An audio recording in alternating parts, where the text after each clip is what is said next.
Hello friends, मैं अंकुर सोलंकी स्वागत करता हूं अपने यूट्यूब चैनल पर। आज है 25 जुलाई। आज की करंट अफेयर न्यूज़ और गवर्नमेंट जॉब रिलेटेड न्यूज़ देख लेते हैं। चलिए शुरू करते हैं। तो पहली न्यूज़ यहां पर है टोक्यो ओलंपिक में 21 साल बाद भारोत्तोलन में भारत को पदक मिला है। यहाँ पर चानू ने चमकी चांदी, चानू से चमकी चांदी। ओलंपिक में पहले दिन पदक तालिका में आया भारत का पहला पदक। यहाँ पर 5 साल से देख रही थी सपना, बहुत खुश हूँ। 5 साल से इसका सपना देख रही थी, मैंने स्वर्ण की कोशिश की, लेकिन रजत पदक भी मेरे लिए बड़ी उपलब्धि है, मीराबाई चानू ने यहाँ पर कहा है। ओलंपिक में पहले दिन पदक तालिका में आया भारत। अपने भार से 4 गुना वजन उठाया मीराबाई चानू ने 49 किलो से। स्नैच में पहली लिफ्ट में 84 किलो, दूसरी बार 87 किलो उठाया। 89 किलो का तीसरा प्रयास विफल रहा। क्लीन एंड जर्क में 110, 115 उठाया, 117 का प्रयास विफल रहा। उन्होंने कुल 202 किलो उठाया। चानू की इस जीत के मायने पहले ही दिन पदक का खाता खोलने से दूसरे दिन खिलाड़ी बेहतर करने के लिए प्रेरित होंगे। भारोत्तोलन में दूसरे ओलंपिक पदक से देश में खेल को और लोकप्रियता मिलेगी। बेटियों का 29 ओलंपिक पदकों में छठा पदक है, यानी लगभग 20% योगदान है। करड़ा मल्लेश्वरी ओलंपिक पदक जीतने वाली देश की पहली बेटी थी। बैडमिंटन में साइना और सिद्धू, मुक्केबाजी में मैरी कॉम और कुश्ती में साक्षी पदक दिला चुकी हैं। इनसे उम्मीद है। टेनिस में सुमित नागल 25 साल में दूसरे दौर में पहुंचने वाले पहले भारतीय। टेबल टेनिस एकल वर्ग में मानिका बन्ना और सुचिता मुखर्जी दूसरे दौर में। बैडमिंटन सात्विक व चिराग आगे बढ़े। निराशा मिली है यहाँ पर 10 मीटर एयर पिस्टल फाइनल में सौरभ की टूटी लय, बाहर हुए। तीरंदाजी मिश्रित वर्ग में दीपिका और यादव की हार हुई। टेबल टेनिस मिश्रित वर्ग में मानिका और अचंत की पराजय हुई। मां ने गहने बेचकर चानू के लिए बनवाए थे ओलंपिक रिंग्स के बुंदे। चानू पूरे आत्मविश्वास से भरी थी और प्रदर्शन के दौरान उनके चेहरे पर मुस्कान थी। उनके कान में ओलंपिक रिंग्स के आकार के बुंदे चमक रहे थे, जो उनकी मां ने अपने गहने बेचकर बनवाए थे। यहाँ पर जो वहीं चीन की होउ जियो ने 210 किलो वजन से स्वर्ण व इंडोनेशिया के इसो बिंडी कोडेका ने 194 किलो उठाकर कांस्य पदक जीता है। यहाँ पर मीराबाई चानू को तो यहाँ पर सिल्वर मेडल मिला, रजत पदक मिला। तो चीन की जो होजोई थी उन्होंने 210 किलो उठाकर यहाँ पर स्वर्ण पदक जीत लिया, और इंडोनेशिया की जो बिंडी काटिका थी उन्हें कांस्य पदक यहाँ पर मिला है। मणिपुर सरकार ने चानू को सरकारी नौकरी व 1 करोड़ रुपए देने की घोषणा की है, और ये उन्हें जब वापस आएंगी तब मिलेंगे। नेक्स्ट न्यूज़ यहाँ पर देख लेते हैं। पदक तालिका यहाँ पर दी गई है पहले दिन का। यहाँ पर चीन ने 3 स्वर्ण जीते हैं और 1 कांस्य जीता है। कुल उसके पदक 4 कुल पदक यहाँ पर हो गए हैं। इटली 1 स्वर्ण और 1 रजत यहाँ पर इटली जीतकर 2 पदक कुल जीत चुकी है पहले दिन। जापान 1 पदक, 1 स्वर्ण, 1 रजत, 2 पदक जीत चुकी है। दक्षिण कोरिया यहाँ पर 1 स्वर्ण और 2 कांस्य जीत के 3 पदक कुल जीत चुकी है, और भारत का यहाँ पर 12वां स्थान है। भारत ने केवल 1 रजत जीता है, जो मीराबाई चानू ने जीता। आज भारत की चुनौती यहाँ पर दी गई है। 10 मीटर एयर पिस्टल महिला क्वालिफिकेशन मनु भाकर यशस्विनी सिंह देसवाल 5:30 पर सुबह फाइनल 7:45 पे होगा। स्किट पुरुष क्वालिफिकेशन महराज अहमद खान अंगदवीर सिंह बाजवा 6:30 पर यहाँ पर इनका होगा। 10 मीटर एयर राइफल पुरुष क्वालिफिकेशन दीपक कुमार दिव्यांग सिंह पवार 9:30 पर सुबह, और फाइनल इनका 12 बजे होगा। जिम्नास्टिक परिणीत नायक 6:30 सुबह। रोइंग अर्जुन व अरविंद सिंह 6:40 पर। बैडमिंटन पीवी सिंधु 7:10 पर सुबह। टेनिस सानिया अंकिता 7:30 बजे, और सेलिंग महिला नेत्रा 8:35 पर, और पुरुष विष्णु सरवनन यहाँ पर सेलिंग में है ये, और इनका होगा 11:05 पर सुबह। टेबल टेनिस पुरुष एकल जी साथियान 10:30 सुबह। महिला एकल मनिका बन्ना 12 बजे सुबह। हॉकी बनाम राष्ट्रीय यहाँ पर हॉकी का होगा ऑस्ट्रेलिया से 3 बजे। मुक्केबाजी महिला मैरी कॉम 51 किलोग्राम में दोपहर 1:30 बजे से होगा।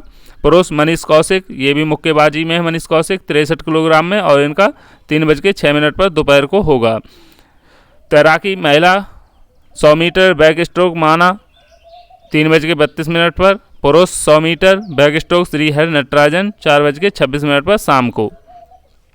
नेक्स्ट न्यूज़ यहाँ पर देख लेते हैं। टेनिस नागल 25 साल में जीतने वाले पहले भारतीय। सुमित नागल ओलंपिक में 25 साल में पुरुष एकल स्पर्धा में जीत दर्ज करने वाले पहले, जबकि कुल तीसरे भारतीय टेनिस खिलाड़ी हैं। नागल ने डेनिस इस्तोमिन को 2 घंटे 34 मिनट तक चल रहे दौर के मुकाबले में मात दे दी है। अब नागल का सामना दुनिया के दूसरे नंबर खिलाड़ी रूस के दानिल मेदवेदेव से होगा। जीसान अली ने सियोल ओलंपिक में पराग्वे के विक्टर कावालेरो को हराया था। उसके बाद लिएंडर पेस ने ब्राज़ील के फर्नांडो मेलिजेनी को हराकर अटलांटा ओलंपिक 1996 में कांस्य पदक जीता था। सात्विक चिराग ने तीसरे नंबर की जोड़ी को चौंकाया। शटलर सात्विक सिराज रैकी रेड्डी और चिराग शेट्टी की जोड़ी ने ओलंपिक के अपने पहले ही मुकाबले में दुनिया की तीसरे नंबर की चीनी ताइपे की जोड़ी यांगली और ची लिन बांग को हराकर बड़ा उलटफेर किया। दुनिया के 10वें नंबर की जोड़ी चिराग सात्विक ने ली और बांग को हरा दिया है और प्रणीत इसराइल के निचली रैंकिंग के मीसा जिलवरमैन से 41 मिनट से हार गए। चुनाव से पहले 33,000 पदों पर भर्ती होगी। यहाँ पर यूपी SSSC का भर्ती कैलेंडर जारी हो गया है। 29,932 पदों पर होगी नई भर्ती। 3,768 पदों की पुरानी भर्ती भी पूरी होगी। यहाँ पर पहली भर्ती लेखपाल की है। कैलेंडर के अनुसार प्रारंभिक अर्हता परीक्षा के साथ 5 मुख्य परीक्षा में सबसे पहले सफल अभ्यर्थियों को लेखपाल की भर्ती में शामिल होने का मौका मिलेगा। दूसरी बड़ी भर्ती स्वास्थ्य कार्यकर्ता के लिए होगी। कृषि प्राविधिक, गन्ना पर्यवेक्षक, कनिष्ठ सहायक, आशुलिपिक, प्रयोगशाला प्राविधिक पर भी भर्ती प्रस्तावित है। यहाँ पर देखिए भर्ती की डिटेल दी गई है। यहाँ पर परीक्षा का नाम राजस्व लेखपाल में कितने पद हैं? 7,882 पदों पर होगी और प्रस्तावित इसका नवंबर में ये भर्ती आएगी, इसका विज्ञापन आएगा।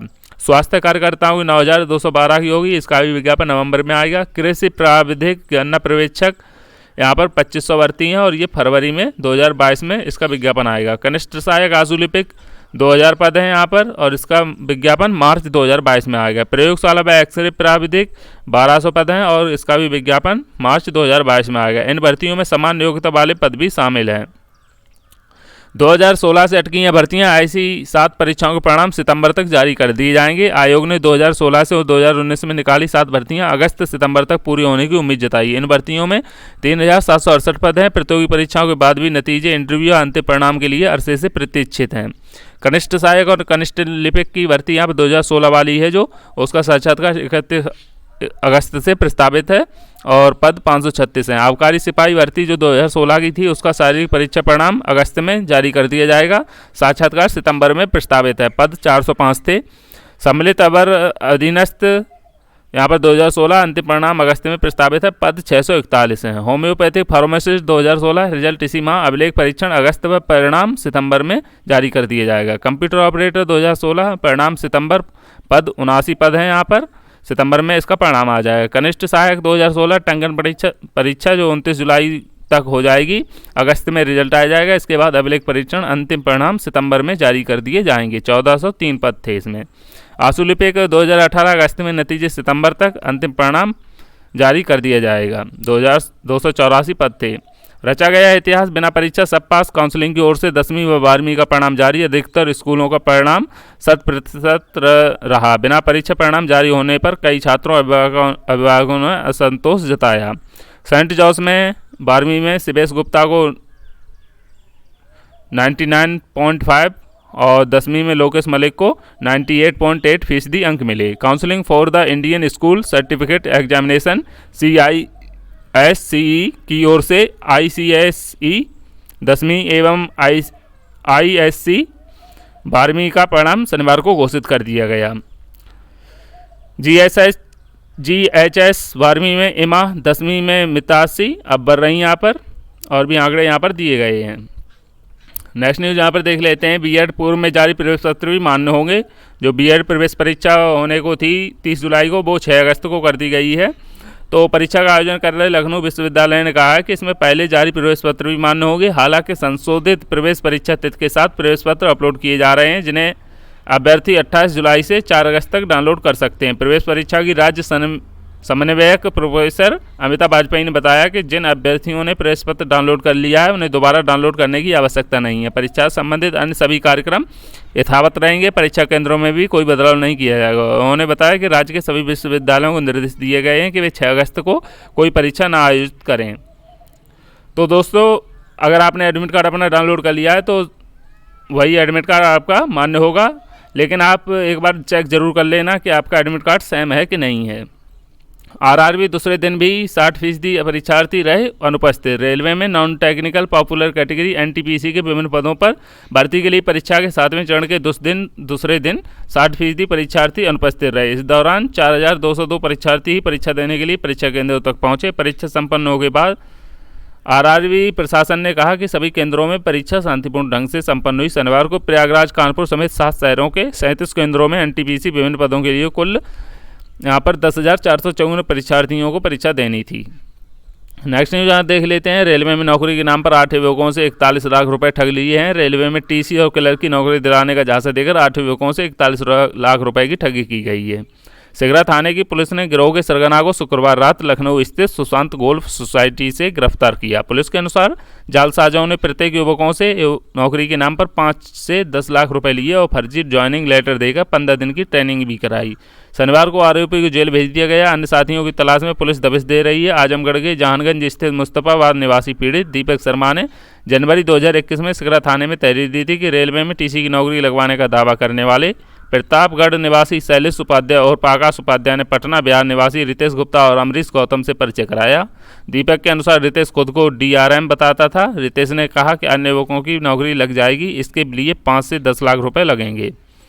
नेक्स्ट न्यूज यहाँ पर देख लेते हैं। अब बृहस्पति के चांद पर जीवन तलाशेगा नासा।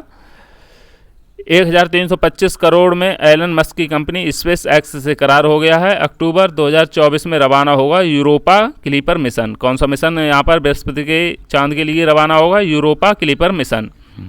हाई रेजोल्यूशन कैमरों और स्पेक्ट्रोमीटर से लैस होगा फाल्कन हैवी रॉकेट। हमारे सौरमंडल के सबसे वजनी ग्रह बृहस्पति के चंद्रमा पर जीवन की तलाश शुरू होगी। अमेरिकी अंतरिक्ष एजेंसी नासा ने बृहस्पति के बर्फीले चांद यूरोपा पर पहला मिशन भेजने की तैयारी शुरू कर दी है। नासा ने अपने इस मिशन के लिए अमेरिकी कारोबारी एलन मस्क की निजी रॉकेट कंपनी स्पेस एक्स से करार कर लिया है। यह करार 1325 करोड़ रुपए में हुआ है। अमेरिकी अंतरिक्ष एजेंसी ने अपने बयान में कहा कि नासा का बृहस्पति के चंद्रमा पर जाने वाला यह यूरोपा क्लिपर मिशन अक्टूबर 2024 में अंतरिक्ष के लिए रवाना होगा। यह मिशन मस्क की कंपनी के फाल्कन हैवी रॉकेट की मदद से फ्लोरिडा में कैनेडी अंतरिक्ष केंद्र से प्रक्षेपित किया जाएगा। 23 मंजिला यह रॉकेट हाई रेजोल्यूशन वाले कैमरे, स्पेक्ट्रोमीटर और अन्य तरह की तकनीक से लैस होगा। इसके अलावा सतह की बर्फ की परत में पड़ताल के लिए इस मशीन में रडार भी होगा। कैलिफोर्निया में हैथ्रॉन स्थित स्पेस एक्स कंपनी पर नासा ने फिर भरोसा जताया, जिसने हाल के वर्षों में नासा के लिए कई कार्गो पेलोड और अंतरिक्ष यात्रियों को अंतर्राष्ट्रीय अंतरिक्ष स्टेशन पहुंचाया। हालांकि नासा ने यह नहीं बताया कि इस करार की दौड़ में क्या अन्य अंतरिक्ष कंपनियां भी थीं। 23 करोड़ किलोमीटर दूर है यहाँ से बृहस्पति ग्रह। यूरोपा तक जाने में लगेंगे 5 साल। बृहस्पति की दूरी पृथ्वी से करीब 63 करोड़ किलोमीटर दूर है और इस यात्रा में 5 साल से अधिक समय लगने की उम्मीद है। नासा ने एक बयान में कहा, यूरोपा क्लिपर बृहस्पति ग्रह के चंद्रमा का व्यापक सर्वेक्षण करेगा और इसकी पड़ताल की जाएगी कि इस ग्रह पर जीवन की जीने के अनुकूल हालात हैं या नहीं। बेजोस के विरोध के बाद पहले टल चुका है मस्क का करार। इस साल अप्रैल में मस्क की स्पेस एक्स को 21,584 करोड़ रुपए का करार मिला था। इसके तहत स्पेस एक्स आर्टेमिस प्रोग्राम के लिए लूनार लैंडर अंतरिक्षयान बनाया जाना था। हालांकि 2 प्रतिद्वंदी कंपनी जेफ बेजोस की ब्लू ओरिजिन और रक्ष कॉन्ट्रैक्टर कंपनी डायनेस्टिक्स इंक के विरोध के बाद करार को निलंबित कर दिया गया था। धरती के चांद पर अमेरिका का एक और मानव मिशन आर्टेमिस कार्यक्रम नासा का एक अंतरिक्ष कार्यक्रम है जिसका मकसद 2024 तक धरती के चांद पर फिर से इंसान को भेजना और उसके बारे में ज़्यादा जानकारी जुटाना है। इस कार्यक्रम के जरिए नासा के अंतरिक्ष यात्री 1972 के बाद चंद्रमा पर फिर जाएंगे। नेक्स्ट न्यूज यहाँ पर देख लेते हैं। 110 करोड़ लोगों की दृष्टि सुधारने में मदद करेगा सर्रा। संयुक्त राष्ट्र महासभा ने सभी लोगों की आंखों की देखभाल सुनिश्चित करने के लिए एक नया प्रस्ताव अपनाया है। इसके तहत सभी 193 सदस्य देशों में आंखों से जुड़ी परेशानियों या दृष्टिहीनता से जूझ रहे करीब 110 करोड़ लोगों को 2030 तक मदद मुहैया कराई जा सकेगी। यह प्रस्ताव बांग्लादेश, एंटीगुआ और आयरलैंड की ओर से आया। 100 से अधिक देशों ने इसका समर्थन किया। प्रस्ताव के तहत सभी देशों की सरकारें अंतर्राष्ट्रीय वित्तीय संस्थानों व दानदाताओं के सहयोग से अपने यहाँ मौजूद दृष्टिहीन लोगों की मदद मुहैया कराएंगी। यह भी अनुमान लगाया गया है कि साल 2050 तक विश्व की करीब आधी आबादी को आंखों से जुड़ी कोई ना कोई समस्या हो सकती है। नेक्स्ट यहाँ पर देख लेते हैं। गूगल ड्राइव पर जुड़ी साथी को ब्लॉक करने की सुविधा। यदि आप नहीं चाहते कि गूगल ड्राइव में कोई व्यक्ति आपके साथ फाइल साझा करे तो अब आप उसे ब्लॉक कर सकते हैं। दिग्गज टेक कंपनी ने ऐलान किया है कि वह गूगल ड्राइव में लोगों को ब्लॉक करने की नई सुविधा शुरू कर रही है। एक ऐसा कदम है जो मंच पर संभावित उत्पीड़न और स्पैम को रोकने के लिए डिजाइन किया गया है। यह सुविधा आगामी 2 सप्ताह में शुरू हो जाएगी और इस सुविधा में यूजर द्वारा अन्य यूजर को ब्लॉक करते ही यह पहले यूजर की ड्राइव में से ब्लॉक किए गए यूजर की पुरानी फाइलें भी हटा देगा। नेक्स्ट न्यूज़ यहाँ पर देख लेते हैं। भारत की न्यूजीलैंड पर शानदार जीत हो गई है। रिकॉर्ड बुक में 3-2 से भारत की पुरुष हॉकी टीम ने न्यूजीलैंड को पराजित किया। 41 साल पहले आखिरी बार भारत ने मॉस्को ओलंपिक में पदक जीता था। ओलंपिक में पहले ही मैच में पूरे 3 अंक लेना अहम है। हालांकि हमें प्रदर्शन में सुधार करना होगा। वीडियो देखने के बाद पता चलेगा कि कहाँ कमियाँ रह गई हैं।